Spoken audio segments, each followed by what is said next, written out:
ओम नमो भगवते वासुदेवाय. कपिल महामुनी आपल्या मातेला उपदेश करतायत. ते म्हणाले की आता जी मी काही तुला संतांची लक्षणं सांगितली ती ज्यांच्या ठिकाणी आहेत ते सर्व संघ परित्यागी आहेत, अशीच महापुरुष मंडळी ही साधू असतात, संत असतात. आणि कोणाच्या सहवासाची आसक्तीची इच्छा करायचीच असेल तर ती सत्संगाची इच्छा धरावी, संतांबद्दल सत्पुरुषांबद्दल आसक्ती धरावी, त्यांच्या सहवासाची इच्छा करावी. कारण सत्पुरुषांच्या बद्दल जी आसक्ती बाळगली जाते त्याच्यातूनच एरवी सामान्य विषयांच्या संघातून निर्माण होणारे जे दोष आहेत ते नाहीसे होतात.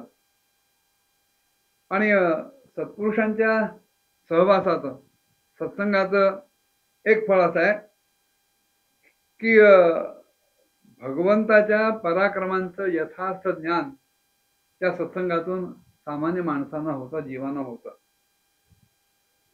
आणि ते ज्ञान ज्या कथांमधनं सत्पुरुष आपल्याला सांगत असतात त्या कथा आपल्या हृदयाला आणि कानांना दोघांनाही गोड वाटणाऱ्या असतात.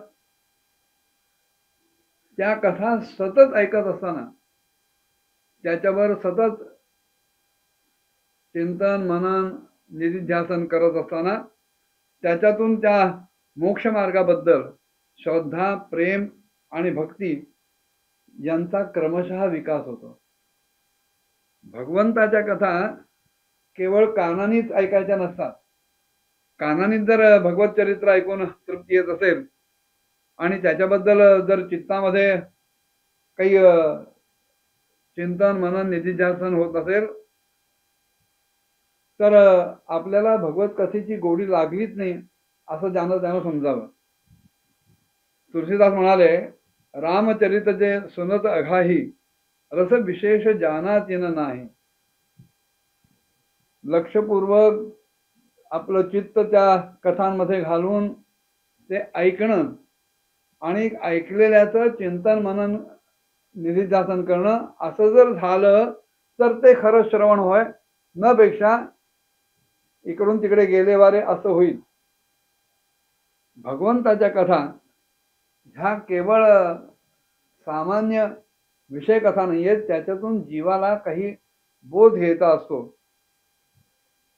आणि त्या कथांमधून भगवंताचे पराक्रम, भगवंताचं गुणवर्णन, भगवंताचं रूपवर्णन, लीलावर्णन असं सगळं ऐकून त्याच्या पराक्रमाचं यथार्थ ज्ञान माणसाला होईल आणि त्याच्यातून हाच मोक्ष मार्ग आहे अशी सत्यत्व बुद्धी माणसाच्या ठिकाणी म्हणजे श्रद्धा निर्माण होईल.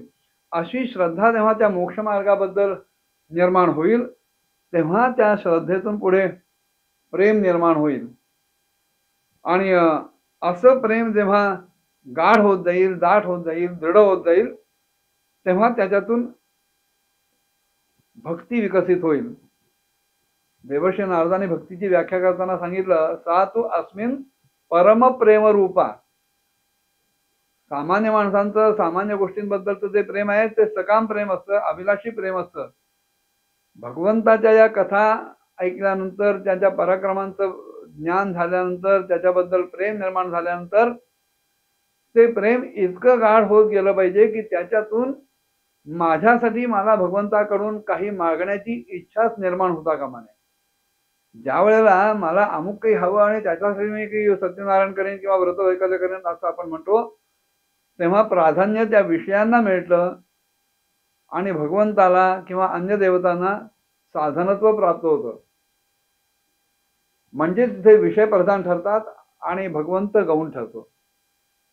ज्यांच्या ठिकाणी विषयांचा संघ पूर्णतः नाहीसा झालाय अशा संतांकडनं ज्या भगवंतांच्या कथा ऐकायला मिळतात त्याच्यातून भगवंताच्या पराक्रमांचं तर ज्ञान होतच, त्याच्यानंतर त्याच्याबद्दल भगवंताकडनं जो मोक्ष मिळणार आहे त्या मोक्ष मार्गाबद्दल श्रद्धा, भगवंताबद्दल प्रेम आणि भगवंताबद्दलचं भक्ती दृढ होत जाते. असं जेव्हा होईल तेव्हा मग आजूबाजूला दिसणार संपूर्ण ब्रह्मांड, हा विश्वाचा पसारा, हा संसार, हे सगळं त्याच्याकडनंच निर्माण झालंय हे कळायला लागेल, अनुभवायला लागेल. आणि भगवंताच्या लीलांचं चिंतन करताना प्राप्त झालेल्या भक्तीतूनच पुढे लौकिक आणि पारलौकिक सुखांच्या बद्दल विरक्ती निर्माण होईल, वैराग्य निर्माण होईल.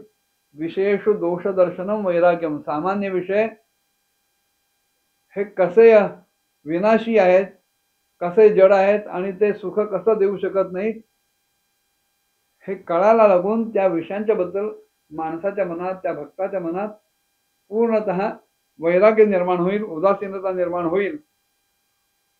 आणि अत्यंत दक्ष राहून, सावधान राहून तो त्या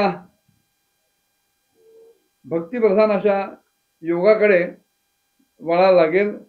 त्यासाठी ते असलेले जे सरळ उपाय आहेत ते तो अवलंबायला लागेल. आणि ते अवलंबन करत असताना स्वतःच्या ठिकाणी अत्यंत निग्रह सुद्धा करेल.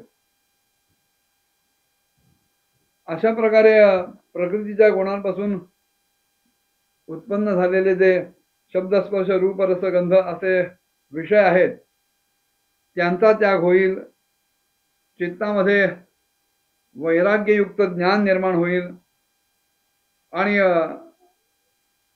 त्या ज्ञानामुळं भगवंताशी जोडलं राहण्याच्या वृत्तीमुळं म्हणजेच योगामुळं आणि भगवंताबद्दल असलेल्या सुदृढ अशा भक्तीतून तो मनुष्य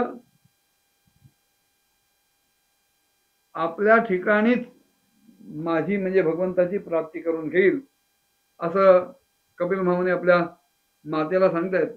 एवढं सगळं ऐकलं आणि देवहूती माता त्यांना विचारते की भगवंता, आपल्या यथायोग्य भक्तीचं स्वरूप नेमकं कसं आहे, काय केलं म्हणजे ती भक्ती ठरेल, ती भक्ती कशी ओळखायची. कारण मी आम्हाला आहे, माझी बुद्धी ह्या विषयांपुरतीच मर्यादित आहे. तेव्हा माझ्यासाठी कुठल्या प्रकारची भक्ती योग्य ठरेल की ज्याच्यामुळं सहजच मी आपल्या या निर्वाण पदापर्यंत पोहोचू शकेन, हे आपण मला सांगावं.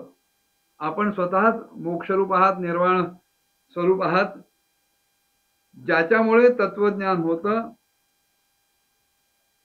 आणि लक्ष्याचा वेध करणाऱ्या एखाद्या बाणाप्रमाणे भगवंताच्या प्राप्तीचा जो उपाय आहे तो जो आपण मगाशी योग म्हणालात, तो योग म्हणजे नेमका काय आहे आणि त्या योगाची अंग कशी आहेत, किती आहेत, हे आपण मला सांगावं. असं जेव्हा देवहूती मातेनं कपिल महामुनींना विचारलं तेव्हा काय उत्तर मिळालं पुढच्या भागात बघूया. ओम नमो भगवते वासुदेवाय.